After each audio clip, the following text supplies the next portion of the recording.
모든 배우님들이라도 잠깐 마스크를 벗고 할 수 있나 하고 이렇게 알아봤는데 그게 불가능해서요. 네, 그냥 눈 아래는 상상을 하면서 함께 해주셨으면 좋겠고요.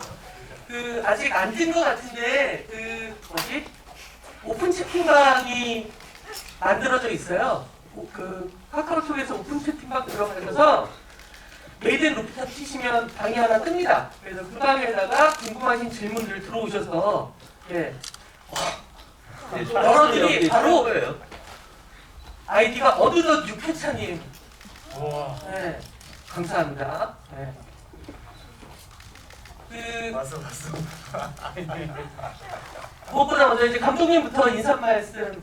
이제 개봉주 어제 그저께 개봉한 거죠? 네, 23일. 네. 네.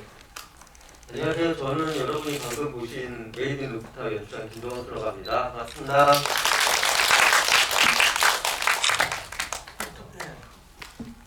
네, 안녕하세요. 저 메이드 인 루프탑에서 민호 역할을 맡은 배우 곽민기입니다. 만나서 반갑습니다. 네, 안녕하세요. 공식 역할 맡은 배우 정규입니다. 반갑습니다. 네, 안녕하세요. 작가이자 정연 역할을 맡은 배우 연문강입니다. 반갑습니다. 정민 역할을 맡은 강정우입니다. 반갑습니다. 이 자리를 빛내주신 귀민 여러분 반갑습니다. 루프탑의 하늘 역으로 출연한 이용래입니다. 안녕하세요.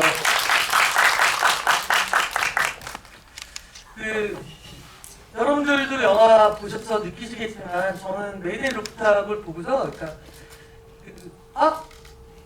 새롭다라는 생각을 되게 많이 했던 것 같아요. 그러니까 그 전에 나왔던 다양한 큐어 영화들이 좀 덜 불렸다라는 것이 좀 다른 얘기라고 했다. 그러니까 그 전에 큐어 영화들이 일테면 운명론적인 비극을 결의하고 시작하는 것 같고 사실은 자기 자신의 정체성이 자기 삶에 있어서 거의 100에 가까운 그런 느낌의 영화였다면 오늘 본 메이드 인 루프탑은 뭐랄까 그러니까 문득 그런 생각을 했었던 것 같아요. 영화를 보고 나서 이제 어떤 사람이 나름대로 한 달 동안 고민을 해서 엄마 저 드릴 말씀이 있어요. 뭔데 사실은 저 게이예요.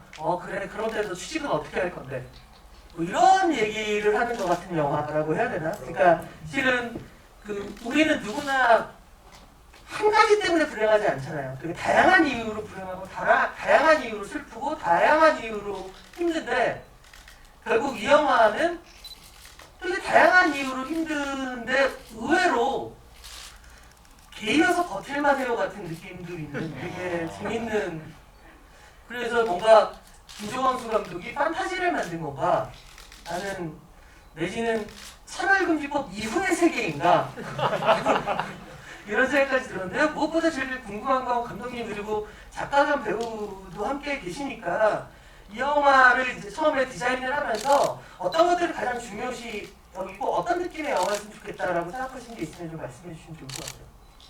그럼 제가 먼저 얘기하면 사실 이제 두 번의 결혼식과 한 번의 장례식이라는 영화를 하고 나서 이른바 이제 90년대생 게이들 그때는 20대 초반이었어요 그 친구들이.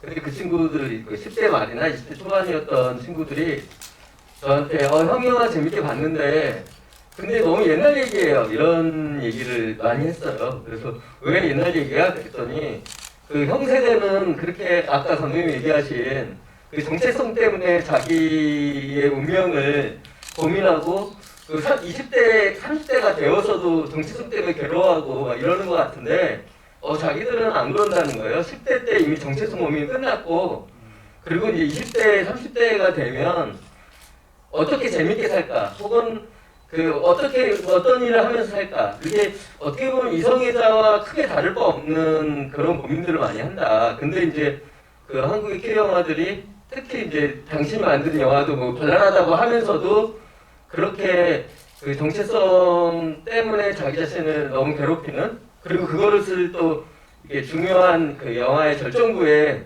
커밍아웃과 관련한 이야기, 정체성과 관련한 이야기를 정점부에 배치하고 그것 때문에 같이 울어야만 하는 것을 이렇게 좀 못마땅하게 여긴다면서 자기들 얘기를 많이 해줬어요. 자기들 얘기를 좀 영화로 하면 새로운 영화를 할 수 있을 거야 뭐 이러면서 그때 이제 들었던 그 많은 이야기들 중에 이제 하늘이랑 공식이 같은 그 캐릭터들을 제가 이제 떠올렸고, 그래서 올해 이제 아니 작년에 제가 새 영화를 만든다면 그 친구들 얘기를 좀 해봐야 되겠다. 그래서 이제 그 캐릭터를 몇 명의 캐릭터를 좀 생각하고 있었고, 그거를 누가 잘 써줄까?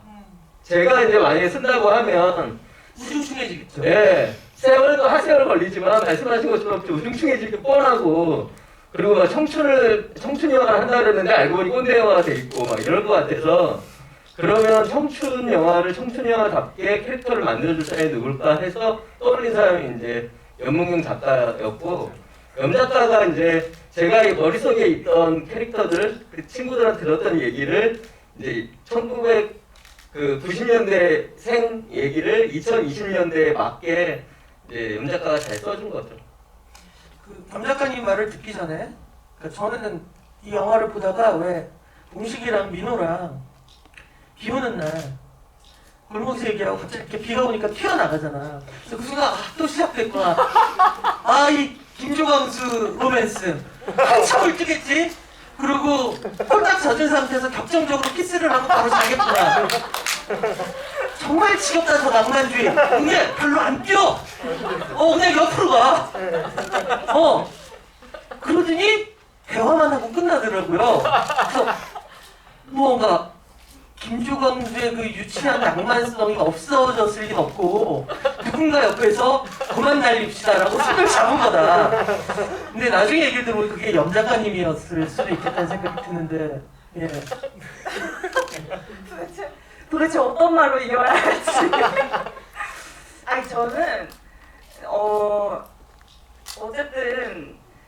어쨌든 김종환 감독님께서 저한테 제안을 해주시지 않았다면 이 작품을 쓰지 않았을 거고 못했을 거예요. 왜냐하면 제가 아무리 저는 이런 이야기를 충분히 할 수 있고 해야 하고 필요한 이야기라고 생각한다고 해도 저에게 어떤 남성 성소수자로서의 당사자성이 없기 때문에 혼자선 절대 쓰지 않았을 텐데, 김조광수 감독님이 제가 어쨌든 비당사자로서 가지고 있는 또 다른 생각들이 있다면 같이 협업하면서 잡아주시고 맞춰주실 수 있을 거라는 믿음이 있어서 일단 1번 김조광수 감독님이 가지고 계신 그리고 실존하는 인물들의 이야기를 제가 소재로 받아서 글을 쓰게 됐고요.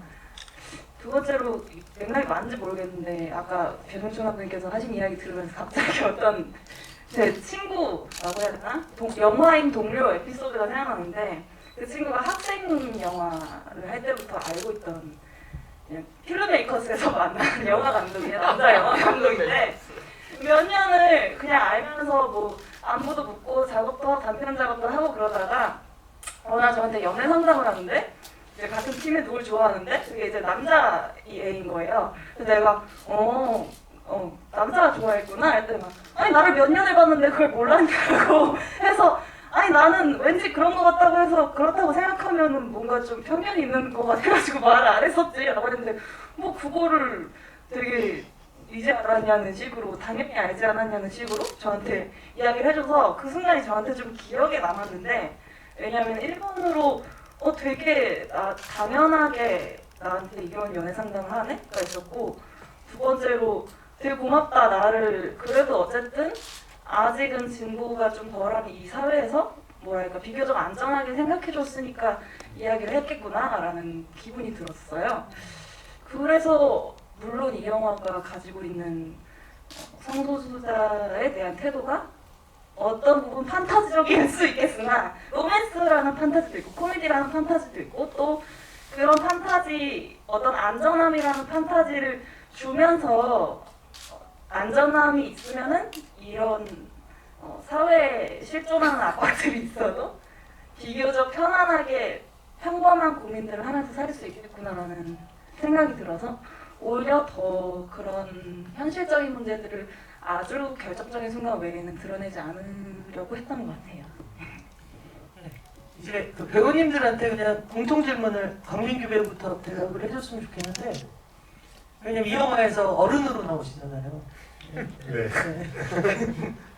저는 그게 너무 재밌었어요. 제가 강민규 배우를 한국의 수많은 특히 독립영화에서 막내, 사고치는 아들놈 뭐 이런 걸로 계속 보다가 갑자기 이 영화에서 어르신으로 나오는 걸 보고 또 몇 년 흘렀구나 시간이 뭐 이런 생각이 들었는데 그 광민규 배우, 그러니까 모든 배우님께 공통 질문은 이게 이제 개봉주니까 내 캐릭터의 매력은 이거다라는 것과 영화를 찍으면서 나름 열심히 힘을 줘서 찍었고 내가 생각한 만큼 되게 잘 나온 것 같다라는 씬이나 상황이 있으면 말씀을 해주셨으면 좋겠는데 광민규 배우한테 이미 질문이 하나 객석에서 나왔어요.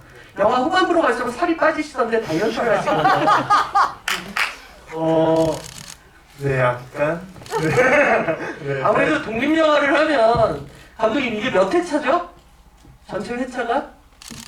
이게 10회차 정도 됐어요. 네, 그러니까 나름 그 탄탄한 이야기가 10회차 안에서 촬영이 되기 때문에 사실은 모두가 감독을 제외한 모두가 이렇게 몸이 힘들고 살이 빠집니다. 네, 감독은 의자에 앉아 있기만 하니까요. 별로 차이가 없어요. 네, 박배우님. 우선 민호의 유일무이한 매력은 기존에 나왔던 직진남의 캐릭터와의 차별성을 뒀다고나 할까요? 네.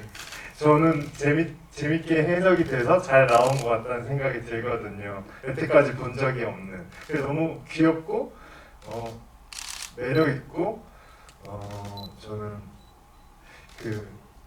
우리 둘이 만든 장면이 너무 약간 떨려서 좋은 것 같아요. 그래서 모든 장면이 다 마음에 드는데 유독 제가 생각했던 것보다 잘 나온 장면은 그 비 오는 날 나랑 데이트 하면서 제가 국내 최초 뒷걸음질 연기를 하잖아요. 네, 거기서 거기서 그 장면이 너무 약간 엉뚱하면서도 되게 설레이는 그런 장면으로 연출돼서 되게 영화를 나중에 이제 영화관에서 확인했는데 이게 뭐지? 약간 하면서 되게 재밌다 약간 이런 생각이 들어서 뭔가 용기는 있지만 뻔뻔한 애는 아니야. 이런 느낌이 그 씬에서 좀 잘 살았다고 생각해요. 네, 맞아요. 네, 정희 배우님은? 저는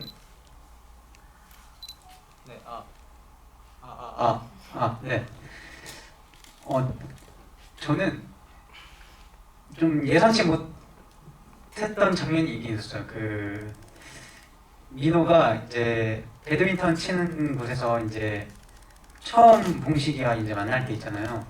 그래서 발 아프지 않냐고 하면서 이렇게 말을 걸고 봉식이가 튕기는데 거기서 이제 민호가 이제 할 말 다 하고 자기 가게에 오라고 하면서 할 말 다 하고 카메라 앵글에서 이렇게 뒷걸음질 치면서 이렇게 나가는 그 장면이 저는 거기가 그렇게 나올 거라고 상상을 못했거든요.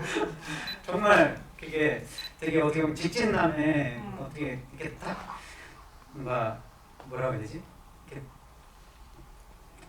뭐 데이트 신청은 아니지만 치명적인 뭔가 이런 대시 같은 이런 느낌일 줄 알았는데 보니까 이 뒷걸음질이는 게 생각보다 너무 귀엽고 뭔가 웃긴 거예요. 그래가지고 이게 이 영화의 거기서 뭔가 이 영화의 색깔이 뭔가 확 드러난다고 해야 되나? 뭔가 그렇게 느껴졌던 것 같아요. 그래서 되게 생각과는 다른데 너무 귀엽고 사랑스러운 장면이지 않았나 그런 생각이 듭니다. 드디어 이제 공식적인 첫 데이트 때 그 정희 배우님이 입었던 의상 있잖아요. 그 의상을 처음 이걸 입고 해라라고 받았을 때 어떤 생각을 했었어요? 그냥 제 얘기 먼저 하면 저는 영화에서 그 공식이가 그 의상을 딱 입고 나오는 순간 파토네라 나가는구나. 왜냐면 제가 1977년 정도에 우리 반 부반장네 집 거실 커튼이 그거였다고 하거든요. 네.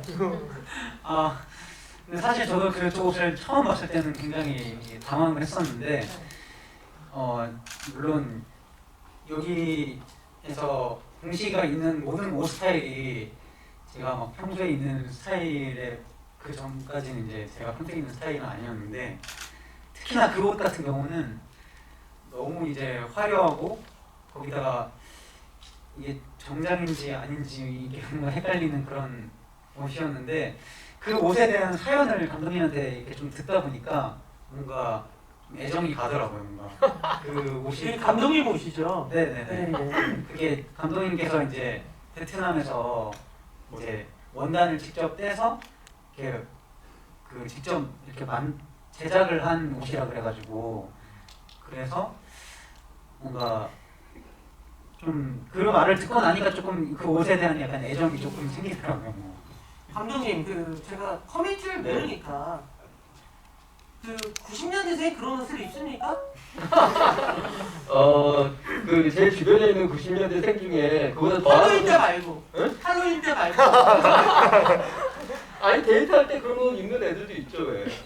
저는 있다고 생각하고 내 주변에는 근데 그런 얘기 좀 많이 들은 것 같은데 그러니까 여기 나온 인물들 특히 뭐 순자까지 포함해가지고 다들 현실에 이렇게 없는 인물들, 판타지한 인물들이라고 하는데 근데 사실 저는 그 제 주변에 다 있는 인물들이거든요. 순자까지도. 아 정말 아니 네. 알겠다고. 근데 전 다 되게 리얼한 인물 같아요. 근데 네. 정말 90년대생이 그런 옷을 입은 걸 본 적이 있다고요? 네, 내 주변에는 좀 있는 것 같아요. 아 예. 그래서 저는 사실 아까 왜 감독님이 영화 어땠어? 그래서 딱 하나 빼놓고 다 좋았어. 근데 그게 뭐였냐면 뭘까? 그러니까 되게 갑자기 이상한 옷을 입으니까 거기다가 지금 이 영화에서 동식이의 역할은 꽃미남 역할이잖아요. 네. 롤플레잉이 꽃미남인데 어떻게 저런 걸 입혀서 그 진지한 그리고 되게 중요한 첫 데이트를 무슨 생각이었을까? 네.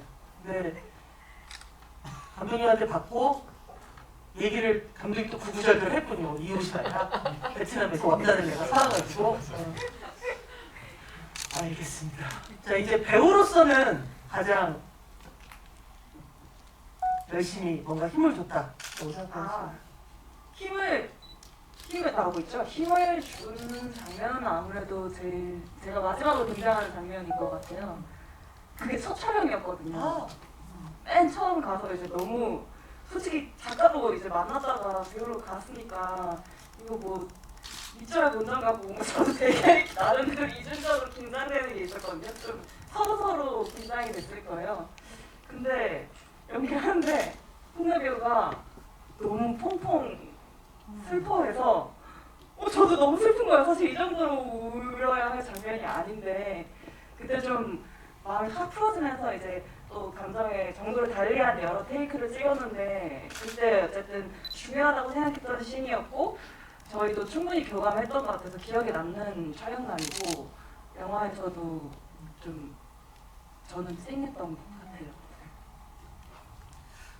정우 배우 같은 경우에는 사실은 이 영화에서 90년대생들이 보기엔 되게 답답한 캐릭터일 수 있지만 네. 저 같은 나이가 있는 사람들이 보기엔 제일 멀쩡한 친구거든요. 네. 저런 친구들이 결국 이 나라의 세금을 제대로 내며 넥타이도 그 그러니까 그래서 그러니까 어떻게 보면 되게 매력이 전혀 없어 보일 수도 있는 캐릭터잖아요. 그래서 이제 어느 부분이었을까요? 그러니까 이를테면 과거 장면에서 뭐 했던 부분일까 아니면 사고 나기 전에 마지막 그 장면이었을까요?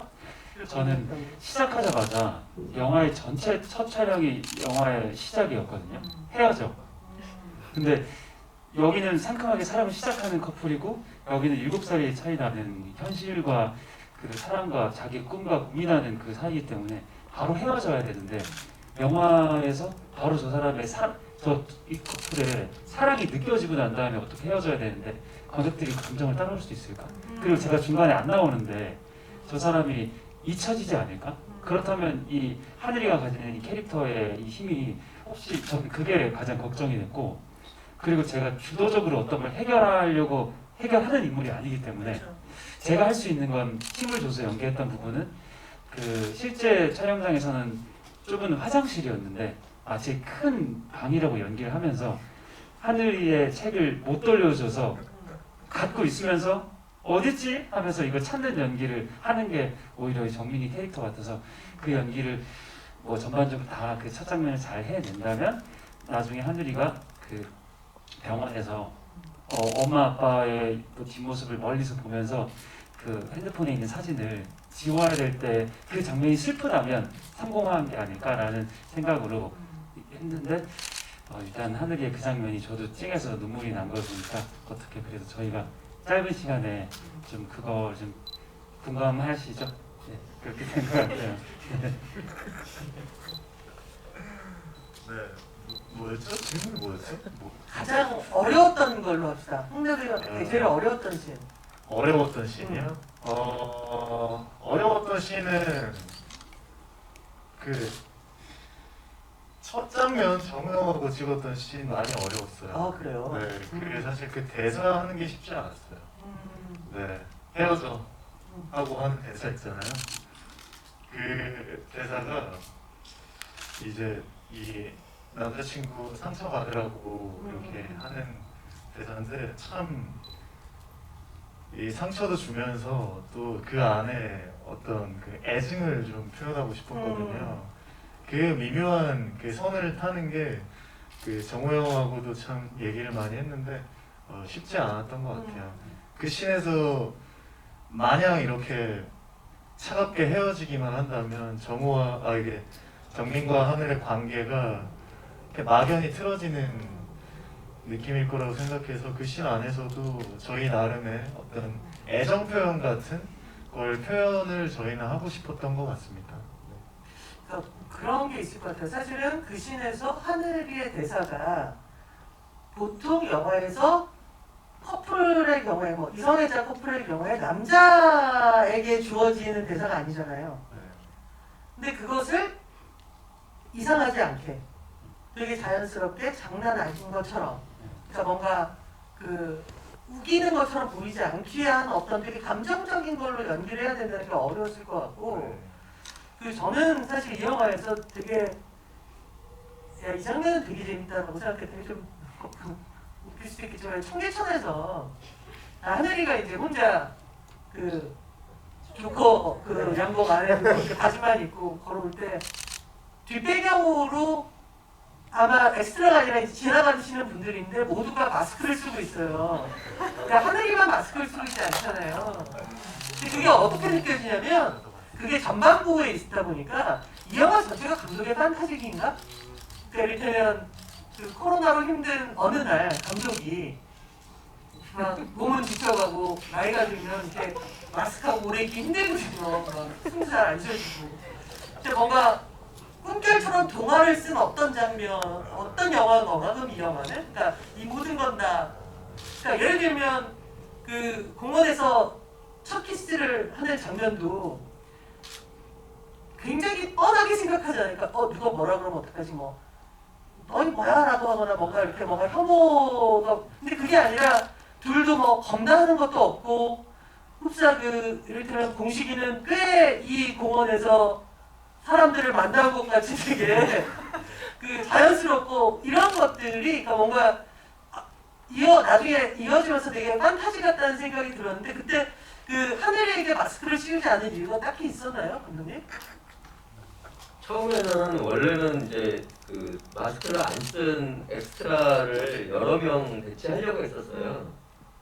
그래서 이제 실제로 이제 업체에서 오신 분들도 있고 그리고 이제 그 또 저의 페이스북을 보고 자원에서 오신 분들도 있고 뭐 이렇게 해서 그분들만 이렇게 배경으로 이렇게 찍은 장면도 있어요. 근데 그러다 보니까 이게 화각이 너무 좁아지는 거예요.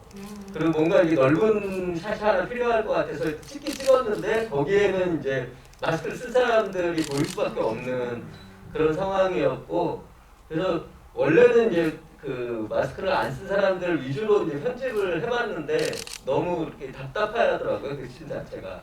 그래서 어쩔 수 없이 이제 그 넓은 샷을 썼는데 그때는 이제 마스크를 쓴 사람들이 많이 보일 수밖에 없는 저희가 이게 작년 7월에 촬영을 했기 때문에 야외에서 마스크를 쓰는 것이 일반적이었던 상황이어서 그거는 이제 저도 이제 그게 좀 고민이었어요. 영화 내내 이제 마스크가 없는 상태로 가다가 그것도 초반에 말씀하신 것처럼 초반에 이렇게 이 배경에 있는 사람들이 다 마스크를 쓰고 있고 하늘이만 안 쓰고 있는 것이 이건 좀 이상하긴 했는데 그냥 그거는 몇 초 안 되니까라고 생각하고 이렇게 넘길 수밖에 없는. 왜냐하면 그걸 또 그 감안하고 또 이렇게 또 만약에 그 좁게 했을 때도 저는 좀 안 좋았던 것도 있지만 그 뒤에 그러면은 또 이렇게 마스크를 다 씌우고 할 수도 없었기 때문에 거기다가 아마 이 코로나 상황이다라는 걸 그냥 합의한 세계가 돼버리면 네. 그 빠장면은 다 날려야 네, 되는 네. 거예요. 그래서 이제 어쩔 수 없는 선택이었다고 좀 생각을 했고, 근데 이제 그 말씀하시다가 그 데이트하고 키스하는 그 공원 얘기하셔가지고 제가 이제 좀 그 부원을 드리자면 사실 그날 그 촬영할 때 그 동네 주민들 거기가 이제 그 파주 운전공원이라고 아파트 단지 근처에 있는 공원이어서 이 산책하는 그 동네 주민들이 많았어요. 그 촬영할 때 꼬맹이들이 막 그 옆에서 이제 좀 구경하다가 저 형들 뽀뽀한다, 키스한다 막 이러는 거예요. 근데 이제 제가 이제 그 키스신에 대한 야외 키스신에 대한 트라우마가 어떤 게 있었냐면 친구 사이라는 단편을 찍을 때 야외에서 키스하는 장면이 있었는데 광화문 아닌가요? 네, 광화문에서 키스하는 장면이 있었는데 저 사람 영화 다 봤지. 근데 그때 이제 그 항의하기 시작해서 사람들이 막 어떻게 여기서 남자들끼리 키스를 할 수가 있냐, 애들이 보고 있는데 뭐 이러면서 되게 좋은 얘기다. 예, 근데 이제 경찰을 딴 데서 했어야 된다는 거잖아요. 예? 어떻게 여기서 그러냐는 거. 딴 데서 되게 이렇게 제가 보기에는 아무튼 그래서 경찰이 출동해서 이제 촬영을 이렇게 방해하는 일이 있었어요. 근데 이제 제가 영화 촬영이고 이성애자 키스는 가능한데 동성애자 안 된다면 차별이다 막 이렇게 해서 그냥 억지로 찍었었거든요. 그래서 이제 그 트라우마 때문에 애들이 이제 막 저 형들 뽀뽀해 뭐 키스해 뭐 이런 얘기 하니까 저도 이제 그때가 생각이 나서 또 이제 혹시나 방해하는 사람들이 있을까봐 걱정을 했는데 사실 이제 어떤 아주머니가 영화 촬영하잖아 조용히 해. 그래서 애를 이렇게 조용히 하라고 영화 촬영하는데 방해된다. 그래서 오히려 이렇게 영화 촬영을 방해하는 게 아니라 아이를 이렇게 주의시키는 걸 보면서 세상이 많이 변했구나. 예, 그래서 이 트라우마도 극복하고 그랬던 경험이 있어요. 되게 좋으신 경험이요. 예, 저한테는 있어 엄마가 저 사람 김조광수잖아. 잘하는 거 같지 않아?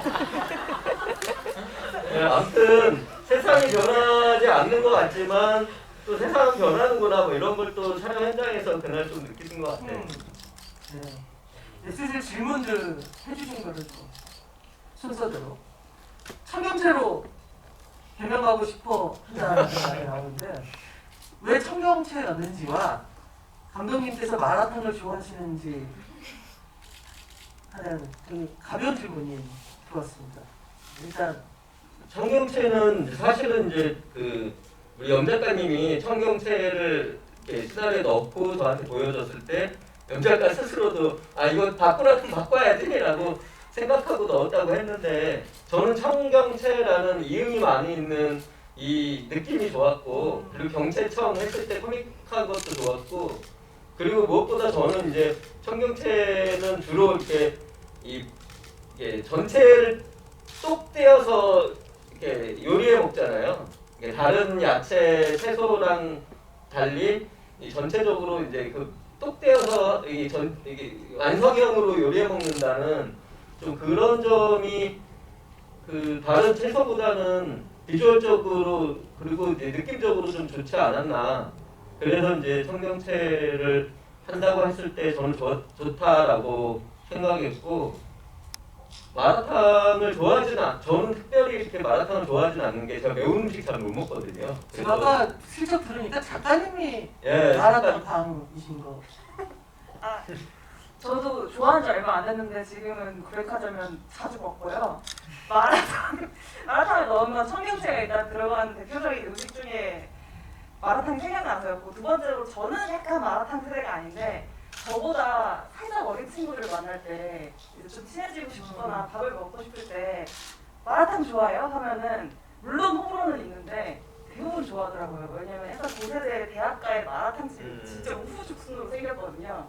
그러니까 대표적인 시적인 마치 엽떡 같은 스트레스 푸는 음식으로 되어 있는 것 같은 느낌을 받을 때가 있었어요. 그리고 저도 지금은 중독됐는데 그래서 마라탕이 등장한 부분도 있고 또 청경채인 이유는 일단 그런 채소들 중에서 채소들이 다 꽃이 피더라고요. 오이도 피고 상추도 피고 그걸 저도 서치를 하다 보니 알게 됐는데 뭔가 저도 이름이 동글동글 귀여워서 청경채라는 그래서 그걸 굉장히 딱 명확하게 알아리가 맞아떨어지는 와 이런 직유였구나 이렇게 생각되는 게 아니어서 저도 누군가를 느낌적으로 납득시킬 수 없다면 바로 바꿔야지 이렇게 했으나 그 느낌을 공감해 주셨던 것 같아요 동생님께서.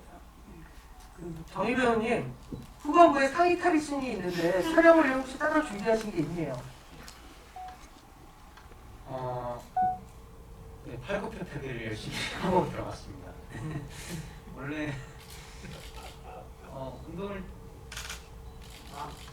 이렇게 평소에 운동하는 걸 좀 좋아해서 이렇게 하고는 있었는데 이것 때문에 막 열심히 했던 건 아니었고 그냥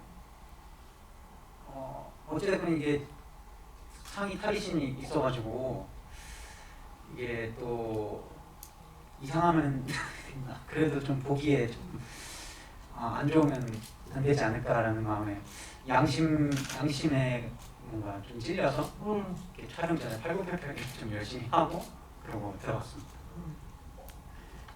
홍래 배우님한테 질문을 들었는데 다들 홍래 배우는 워낙 많은 분들이 보셨던 드라마로 유명해졌으니까 지청진과 하늘이가 완전히 다른 캐릭터인데 연기할 때 어떠셨냐라는 질문인데 여기에 더불어서 사실은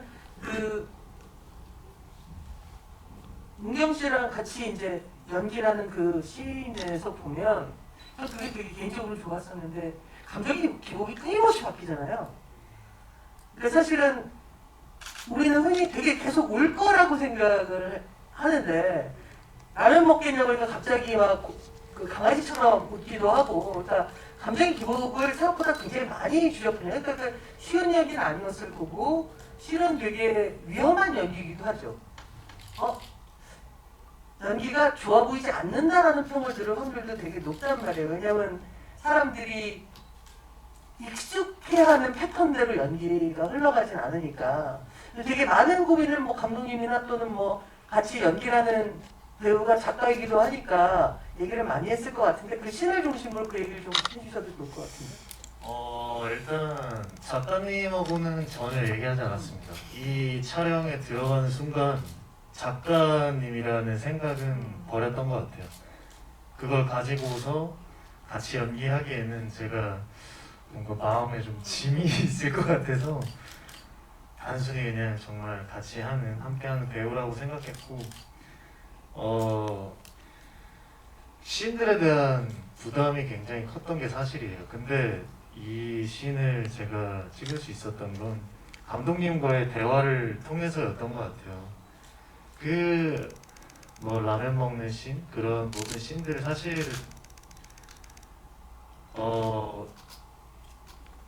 결국엔 관객분들이 재밌게 봤으면 하는 씬이었어요. 저희는 너무나도 슬프고 오열하고 라면 먹다 뭐 무릎을 꿇고 근데 저희는 허투루 안 했던 것 같아요. 이걸 재밌게 봐주세요 하고 코미디 연기를 하지 않았고 온전히 그냥 감독님과 얘기한 대로 이 씬에 정성을 쏟아서 관객분들이 우프게 봤으면 좋겠다라는 생각을 했어요. 그 모든 하늘의 심경 변화들이 아마 감독님께서 이 영화를 보고 관객분들이 동성애자라는 소재의 영화를 무겁게만 받아들이시는 걸 경계하신 것 같아요. 저는 그렇게 생각을 해서 그런 씬들을 저는 확신을 가지고 찍었습니다. 설령 그 씬에 하늘이가 완전히 녹아들었지 못하라는 얘기를 들어도 저는 뭐 만족할 것 같아요. 제가 그 씬을 감독님하고 찍고 저 너무 즐겁고 행복했기 때문에 즐거웠던 기억입니다. 그리고 지청신은 이 영화를 찍은 후의 작품이에요. 많은 분들이 지청신 찍고 급하게 루프탑 찍지 않았냐라는 얘기 많이 하시는데요. 그렇지 않고요. 지청신은 이 영화를 찍고 만나게 됐어요. 그래서 사실은 뭐 연기 변신이라는 얘기를 많이 해주시는데 전혀 그렇진 않고요. 지청신이라는 인물을 연기하는데 이 하늘이라는 친구를 만나게 도움이 많이 됐어요. 네, 이 하늘이라는 친구 덕분에 지청신이라는 또 멋진 악역도 탄생하지 않았나 그렇게 생각합니다. 제가 조금 덧붙이면 사실 이제 그 홍래 배우는 저를 좀 많이 믿는 저한테 맡기는 느낌으로 연기를 많이 해준 것 같고 그리고 또 저는 또 반대로 제가 이제 홍래 배우 처음 봤을 때 가졌던 그 느낌이 있었거든요. 그 느낌이 어떤 거였냐면 아까 이제 변영주 감독님이 얘기했던 그 라면 끓여준다고 그럴 때 강아지 같은 미소가 나왔다. 예, 그 미소가 주는 일단 하늘이가 그런 미소를 순간순간 보인다면 왜 정민이가 하늘이를 좋아하는지 알 것 같은 이게 정민이와 하늘이의 러브 스토리는 거의 안 나오고 근데 이제 이별 1차 해서 이렇게 시작하는 거잖아요. 근데 이제 그렇다고 플래시백으로 그걸 보여주고 싶지는 않았거든요. 근데 그냥 하늘이의 어떤 모습, 몇 가지 모습에서 그 이제 관객들이 하늘이를 좋아했으면 좋겠고, 그러면 정민이와의 러브 라인도 그냥 이해했으면 좋겠다고 생각이 들었고, 그리고 이제 정연이 캐릭터도 그런 몇 순간을 갖고 아 얘가 하늘이구나. 무려 짐작컨대 얘가 그 하늘이었어를 알게 되는 몇 장면이 필요했는데 그것 중에 하나가 이제 라면 얘기했을 때 그렇게 강아지가 되는 거 그리고 아무데나 철푸덕 주저앉아서 이야기할 때 또 다른 이 소년 같은 어떤 걸 보이는 거 뭐 이런 거였는데 그런 거는 그냥 원래 그 이용래 배우가 갖고 있는 원천적인 것이었기 때문에 그걸 잘해낼 거라고 그냥 저는 생각했던 것 같아요. 그리고 그걸 잘 붙이면 이렇게 그 저도 이제 사실 잘못하면 배우한테 미안한 일이 될 수도 있는 이 캐릭터였는데 그냥 이용래 배우가 잘할 거라고 좀 믿었던 것 같고 예, 서로 좀 많이 믿었던 게 아닌가. 예, 그리고 그나마 이제 그나마 어떻게 찍어서 이렇게 좀 그나마 어떻게 잘 붙여서 서로 민망하지는 않게 만들어내지 않았나 그런 생각이 들어요. 그 어떤 분이 감독님 작가님 이번 영화에 살색이 너무 없다고 일부러 제가 사실 그거 그 개봉하고 그 다음날 아침에 일어나서 그 제작자인 분한테 제가 이번에 살색이 너무 없어서 자극적이지가 않아가지고 관객들이 덜 좋아하나 봐 이런 생각을 저도 좀 뒤늦게 만들 때는 사실은 이렇게 배드신을 필요로 한다고 생각을 안 했었던 것 같아요. 이 영화는 그냥 제가 좋아하는 청춘 영화에 가깝게 만들겠다고 생각했는데 제가 좋아하는 15세 말랑가 청춘 영화에 맞게 해보겠다고 생각해서 살색이 거의 없죠.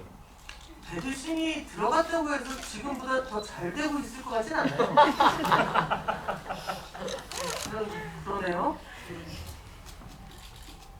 봉수가 마지막에 그 양배추 먹을 때 살이 들린 건 진짜냐는 공식이 네, 공식이. 아니요. 연기였어요. 오.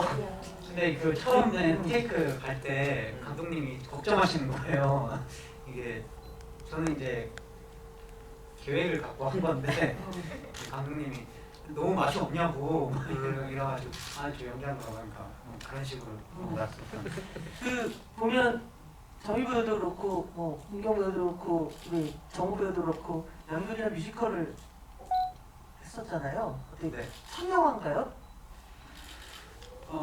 단편 주연작으로는 처음이고 그 전에는 이제 단편 영화나 뭐 이렇게 뭐 독립 영화 조연 이런 것들을 조금 했었는데 주연작으로는 처음이었어요. 세 분한테 그런 질문이 들어왔어요. 그러니까 연극이나 뮤지컬 연기와 영화 연기를 할 때 어떤 다른 점이 있었느냐. 저는 개인적으로는 연기를 접근하는 방식이나 표현하는 방식은 저는 무대나 지금은 비슷하고 거의 똑같이 했거든요. 제가 무대에서 하는 것처럼. 요즘에는 워낙에 무대 연기나 매체 연기가 크게 분리되지 않다고 생각해서 연극하시는 분도 요즘에 드라마나 이런 데서 되게 활약을 많이 하고 계시잖아요. 그러니까 요즘에 연극 연기가 되게 많이 자연스럽고 그런 것들을 많이 추구하게 된 것 같아서 전혀 뭐 연기할 때 그게 다르다거나 뭐 이런 건 없었던 것 같아요. 오히려 이제 카메라가 있다 보니까 이제 지향성이 이제 좀 객석을 뭔가 그런 식으로 약간 좀 생각을 했던 것 같아요. 네, 저는 개인적으로 그랬던 것 같아요. 두 분도. 네, 저도 조금 목소리를 의도적으로 너무 큰 거 이런 걸 제일 먼저 신경을 쓰고 촬영을 할 때는, 그게 아닐 때는 좀 목소리를 그냥 더 편하게 내는 거랑, 공연을 할 때는 그 좀 더 크게 내거나 아니면 왼쪽 오른쪽을 좀 크게 쳐다본다 이런 생각을 좀 더 해요. 그냥 편하게 하다가 좀 더 봐야겠구나, 그래서 이렇게 좀 몸을 크게 쓰는 그 정도인 것 같아요.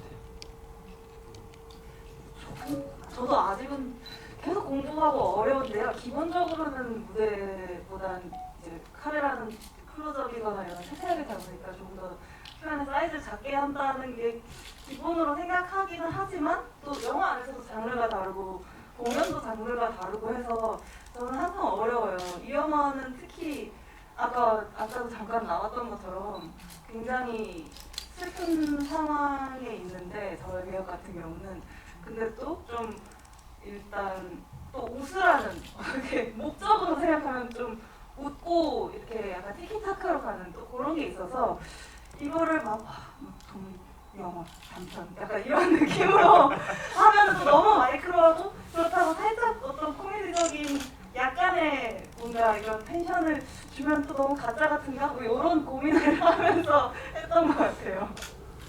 그 영화에서 보면 가족은 우리 오빠 이미 이상해에 대해서 다 합의가 있는 거잖아요. 그러니까 사실은 하늘이를 만났을 때부터 얘인가? 우리 오빠가 언젠가 같은 되게 결연한 의지를 보이며 데리고 오겠다고 했던 게 이 아이인가? 라고 하는 거를 근데 되게 그 시퀀스의 연기가 좋았던 게 언제 알게 됐는지를 여기저기에 조금씩 보여주시는 게 되게 좋았던 것 같아요. 그러니까 만약에 처음부터 다 알고 있어를 100을 주고 갔었으면 되게 하늘을 놀리는 거 같기도 했을 텐데 그렇지 않고 이게 조금씩 조절이 돼 있어서 그 마지막에 알고 있다라고 얘기할 때도 되게 그게 자연스럽고 그게 지금 때문이 아니라 이 전체 때문인 것처럼 느껴지는 게 되게 좋았던 것 같고요.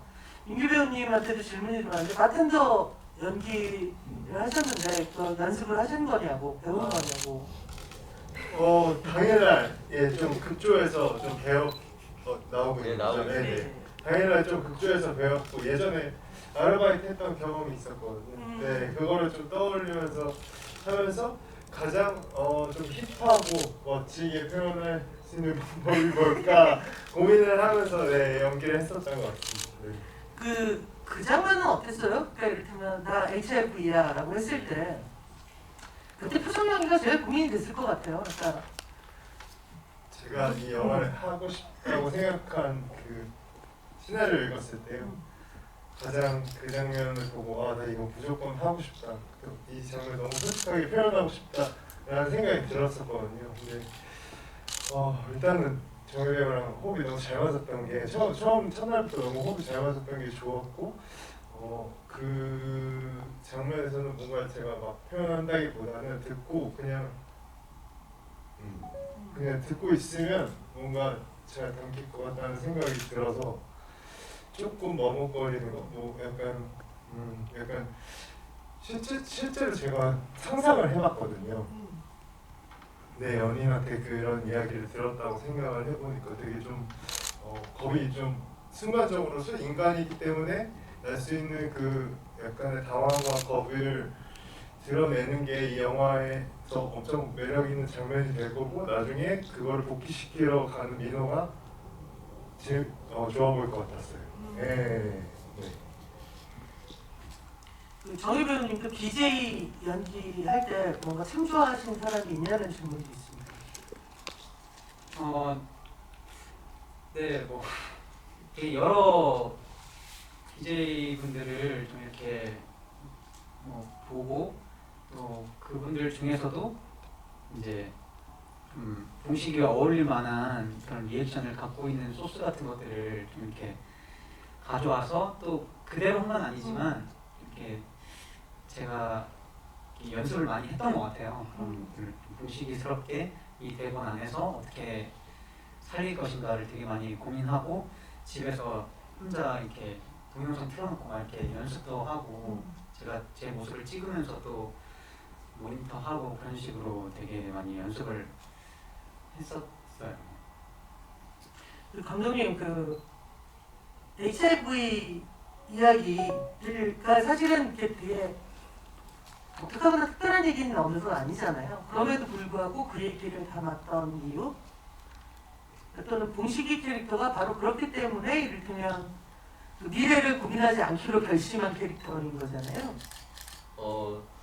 제가 이제 처음에 HIV 이 영화에서 HIV 이야기를 좀 담아야 되겠다고 생각했던 건 제 주변에 이제 HIV 감염 그러니까 그 포지티브인 친구들이 형 영화에도 HIV 포지티브가 있었으면 좋겠다. 그리고 그런 게 없었네요 이제까지. 예, 그냥 또 자연스럽게 그냥 들어왔으면 좋겠다. 그것 때문에 뭔가 이렇게 그 큰 사단이 나지는 않는 그런 그 캐릭터로 좀 들어와 줬으면 좋겠다고 얘기를 많이 해서 어떤 방식으로든 좀 넣고 싶었는데 그 이번에 그 주인공을 그렇게 설정한 거는 제가 이제 염경 작가님 처음 만나가지고 이야기할 때 그 봉식이 이야기 그 캐릭터 자세한 거는 이제 염경 작가한테서 나온 거기 때문에 제가 자세하게 얘기할 필요는 없었고 그렇게 이렇게 쭉 가다가 HIV 포지티브 얘기하면서 민호랑 사이에 이게 갈등이 한번 생기는데 그게 민호가 이런 방식으로 조금 세련된 방식으로 민호가 받아주는 걸로 이렇게 좀 만들어줬으면 좋겠다.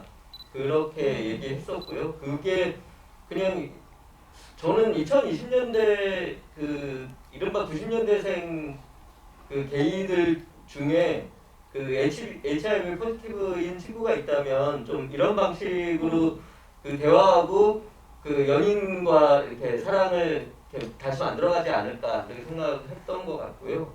근데 이제 그 사실은 그 HIV 때문에 그렇다고는 생각 안 했었어요. 그러니까 이제 예를 들면 40까지 살 거야는 저는 이제 예전에 제가 학교 다닐 때 나는 40대면 죽을 거야. 이게 꼰대가 되고 싶지 않다라는 이유로 40대면 죽으면 벌써 이제 10몇 년 전에 죽었어요. 감정이시네요. 예.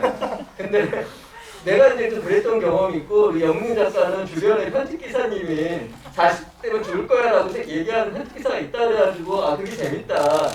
뭔가 40전에 죽을 거야 하고 플렉스하는 친구로 이제 설정을 했는데 최근에 이제 제가 그 영화를 복귀하다가 최근에서야 아 혹시 HIV 실제 이제 포지티브인 친구들이 보면 아 그래서 또 그 40전에 죽을 거야 이런 캐릭터를 만들었다고 생각하면 그쵸. 약간 미안해지 원래 의도는 아니었는데 그리고 그 사실은 실제 HIV의 사례보다 훨씬 무거워져 버리는 거죠. 아니 그러니까요. 이야기 자체가. 예, 그래서 그렇게 당사자들이 또 느낄까봐 그거는 되게 의도하지 않았기 때문에 아 내가 좀 미안한 짓을 한 건 아닌가. 그래서 이제 제가 이제 최근에 그 HIV 포지티브인 후배들한테 영화 보고 나면 얘기는 안 해줬어요. 이 내용은 영화 보고 나면 나하고 꼭 얘기 좀 하자. 그들이 이제 어떻게 봤을지가 약간 궁금하기도 하고 저도 약간 미안한 마음은 있는데 그런 의도로 만든 건 아니었어요. 봉식이가 그 HIV 포지티브이기 때문에 40전에 죽어야지라고 생각하는 게 아니라 그냥 이렇게 그 뭐랄까 욜로족 뭐라고 표현하죠? 이렇게 뭐 어쨌든 그냥 플렉스하게 살고 싶은 그런 좀 의미의 욜로족이 있나요? 3년 전에 멸족된 거 아닙니까? 욜로족은? 뭐 아무튼 얘기하다 보니 좀 그런데 예, 그런 다른 의미의 이 40대면 죽을 거야였는데 좀 오해할 수도 있겠다는 생각은 최근에 들었어요. 그 실제로 이제 어느덧 그 의학이 발전되어서 오늘날 HIV는 좀 더 과장되게 얘기하면 일종의 당뇨, 네. 그냥 지속적으로 약을 먹으면 되는 상태가 됐기 때문에 근데 그래서 사실은 혹시나 그런 건가? 라고 생각할 정도 처음에 약간 실제보다 조금 더 무겁게 나가는데 그게 아니라면 이런저런 캐릭터, 그러니까 그 감독님과 작가님이 생각하는 요즘 90년생 어떤 그 친구의 어떤 다른 지점으로 보일 수도 있을 것 같다는 생각이 들고요. 그리고 정인님 모자창 한 번만 위로 접어달래요. 예쁜 눈이 보고 싶으시대요. 모자 예쁜 눈이 보고 싶으시대요.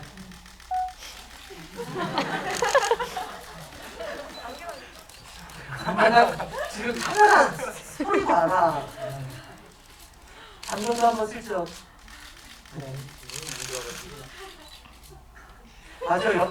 영화에서도 보면 그 공식이가 눈이 이뻐요. 네, 공식이가 눈이 이뻐.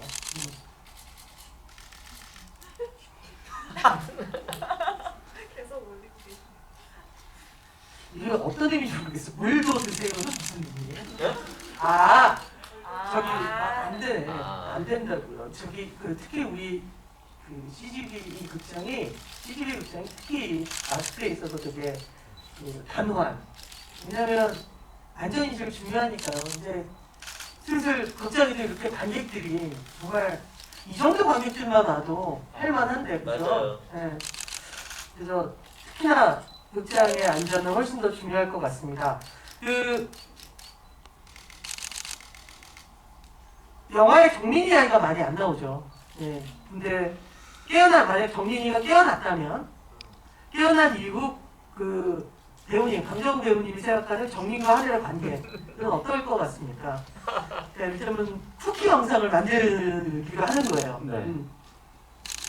그렇다면 좀 제 입장에서는 이제 새로운 사람으로 좀 태어나려고 깜짝아. 새로운 사람을 만나겠다는 줄 알았어. 태어나고 나서. 물론 제 캐릭터로서 뭐 180도 변하는 인물은 절대 안 될 것 같지만 기존은 유지하되 항상 그 추상적인 것 눈에 보이지 않는 영화 같은 그 사랑에 대한 걸 좀 더 하늘에 좀 더 다가갈 수 있도록 굉장히 많이 노력을 했을 것 같아요. 하지만 쉽게 변하지는 않았겠죠? 네. 하지만 엄청 노력을 했을 것 같아요. 어색한 세 명이서 같이 라면 먹는 자리도 있다면 정말 재밌을 것 같아요. 하늘이는 어떨 것 같아요? 만약 저는 정민이가 깨어났어. 네. 그리고 병원에서 병원에 갔더니 정민이가 손을 잡으며 네. 일주일 뒤에 퇴원인데 네. 이제 집으로 들어오라고 했다고 칩시다. 저는 영화에 이제 정민이 형 이제 그걸 떠나서 이건 제 상상이니까 제 정호 형 너무 좋아해요. 인간적으로 너무 좋아하고 이제 다른 형이어서 좀 잘 됐으면 좋겠어요. 둘이 네, 예쁘게 그냥 오손도손 이렇게 잘 살았으면 좋겠습니다. 강아지 맞아요. 고양이도 잘 키우고 이렇게. 아무리 그 직장에서 힘든 일이 많아도 네. 또 일주일에 2번 정도는 네. 신경 써주고 저도 이렇게 좀 푸시업을 열심히 해서 네, 그래요. 얼마나 그게 분했으면. 근데 그 도입부의 그 헤어져 뭐 이럴 때 제 대사들이 되게 살아 있고, 예. 그래도 그러니까 그 김정수 감독님이랑 도저히 쓸 수 없는 대사들이거든요. 훨씬 좀 늪에 빠지는 대사가 되죠. 네. 그게 좀 질척거리고, 질척거리는. 네. 그 정말 그 제가 지금까지 봤던 멜러 영화 중에 가장 질척거리는 대사들의 46% 정도가 두결 한 장에 다 나오거든요.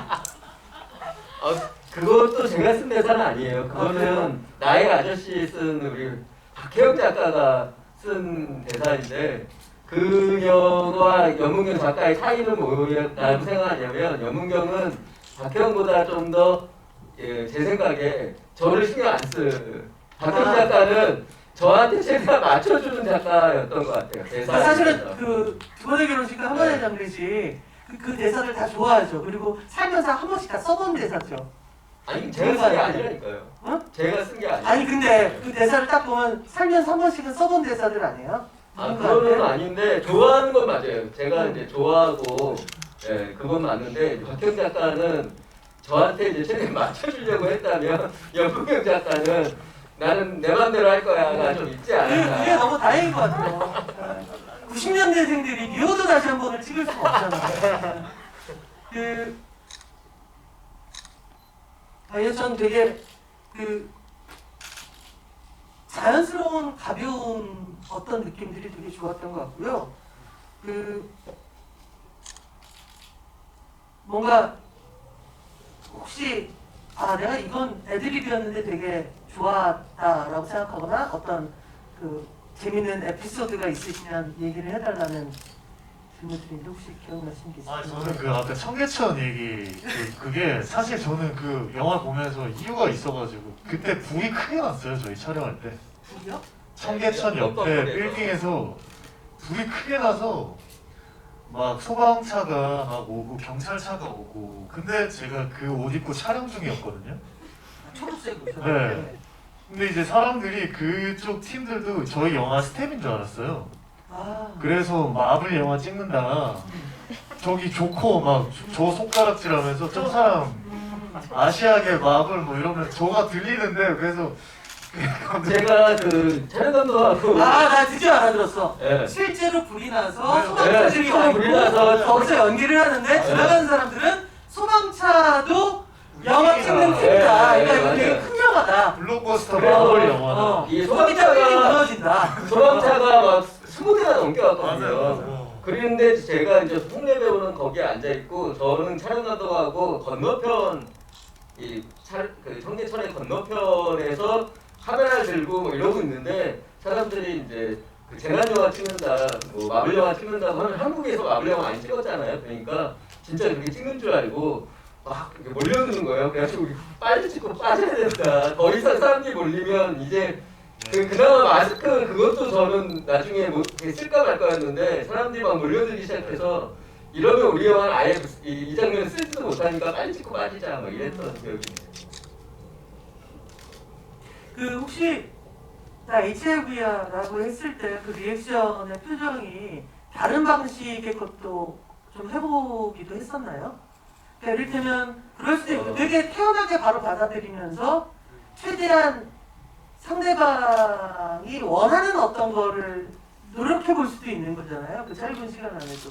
그게 저희가 촬영할 때 민규 배우의 리액션을 이렇게 다양한 사이즈로 찍었거든요.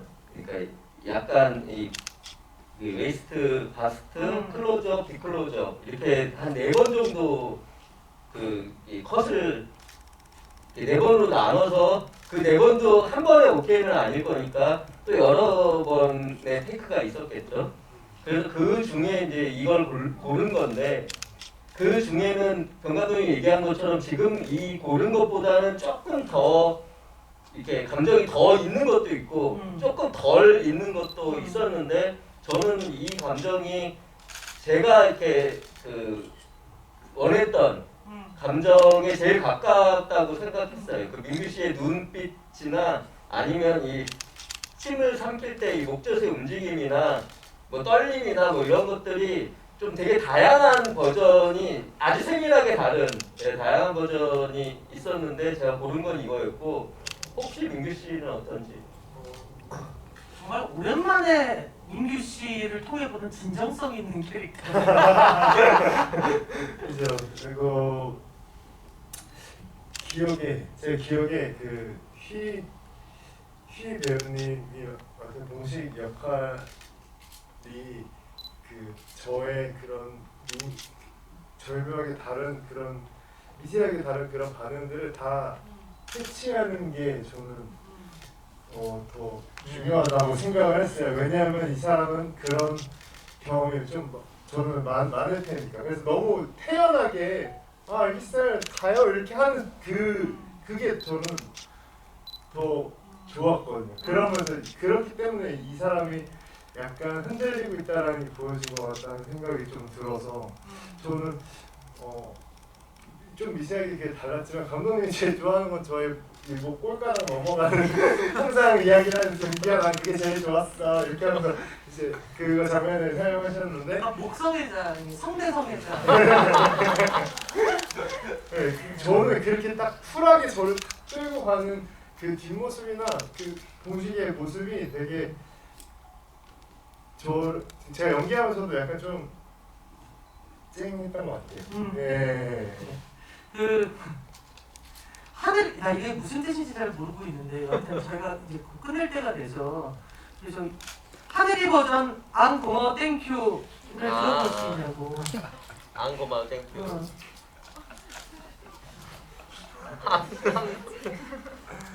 안 고마워 땡큐. 이제 슬슬 정리할 때가 돼서 이렇게 아니야 그래도 한 번씩 다 해주면 안 되나요? 그 한 번씩 해주면.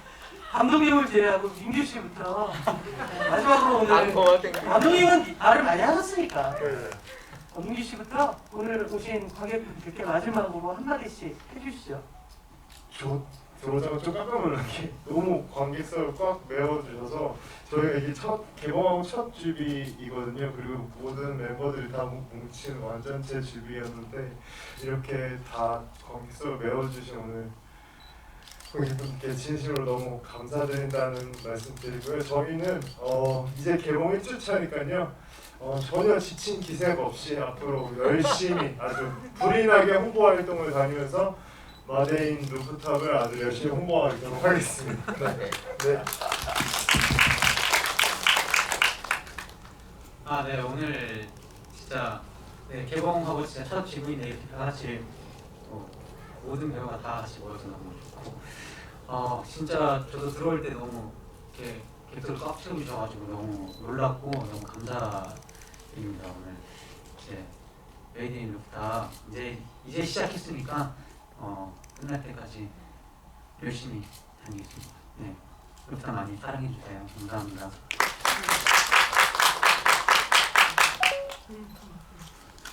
너무 식상한 말이지만 저도 너무 꽉 채워져서 들어오면서 놀랐고요. 그래서 너무 아까 그것도 놀랐던 것 같아요. 여기 계신 분들 중에 오픈 카톡방, 룸메이트방 계신 분들도 꽤 계실 것 같고 또 처음 봐주신 분들도 꽤 많이 계실 것 같고 사실 오픈 카톡방 있거든요. 저희 항상 좀 부끄러워가지고 제가 눈팅하면서 무슨 사진을 올려야 재미있어 하실까 이런 생각을 하며 눈팅을 하고 있는데 새삼스럽게 매번 생각해볼수록 이렇게 봐주시고 소통해주신다는 게 정말 감사합니다. 앞으로도 많이 사랑해주세요. 오래오래 소통해요.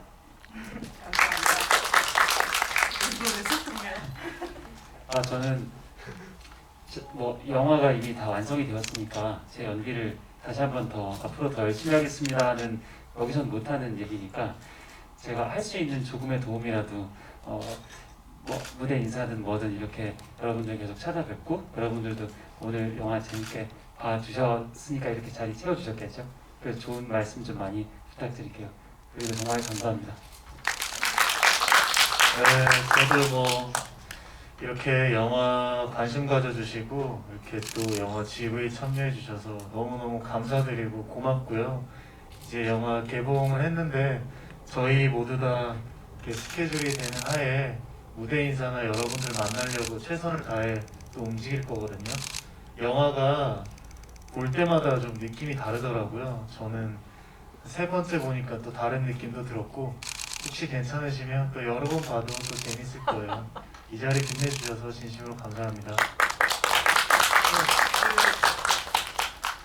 CGV 앱에 보면은 그 평점과 뭐 이런 걸 남길 수가 있거든요. 거기에 꼭 함께해 주셨으면 좋겠고 그 슬슬 극장이 다시 존재 이유를 증명할 시즌이 돌아왔고 그 첫 번째를 이 귀여운 영화가 정말 미래가 창창한 배우들의 멋진 연기와 함께 우리 곁으로 다가왔습니다. 그러니까 그런 생각이 됐어요. 이 영화를 보고 나서 이 세상에 가장 가벼워 보이는 어떤 것이 사실은 마음속에 얼마나 무거운 짐들을 갖고 있는가, 그리고 그 짐들을 우리가 그 가벼운 몸짓을 통해서 느낄 수 있다면 이 영화의 어떤 감독의 진심, 감독이 하고 싶어하는 내면의 어떤 것들, 손을 잡을 수 있는 거라고 생각을 하고, 그래서 저 역시도 오랜만에 그 극장에서 관객들과 그 함께 영화를 가지고 이야기하는 그 영화가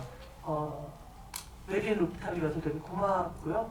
이 영화가 조금 더 오랫동안 그 극장에서 그 관객들과 만날 수 있도록, 아시잖아요. 독립영화는 이렇게 뭔가 그 도원결의 같은 거잖아요. 독립영화를 보러 온다는 건 설마 즐기시는 거라고 생각하고 보신 건 아니잖아요. 그러니까 이제 내가 6월과 7월 너와 결의를 맺는다. 네. 이 영화와 함께 해주셨으면 좋겠습니다. 오늘 끝까지 함께 해주셔서 감사드리고요. 오늘 우리와 함께 좋은 얘기를 나눠주신 감독님 그리고 배우분들께 큰 박수 부탁드립니다. 감사합니다. 감사합니다.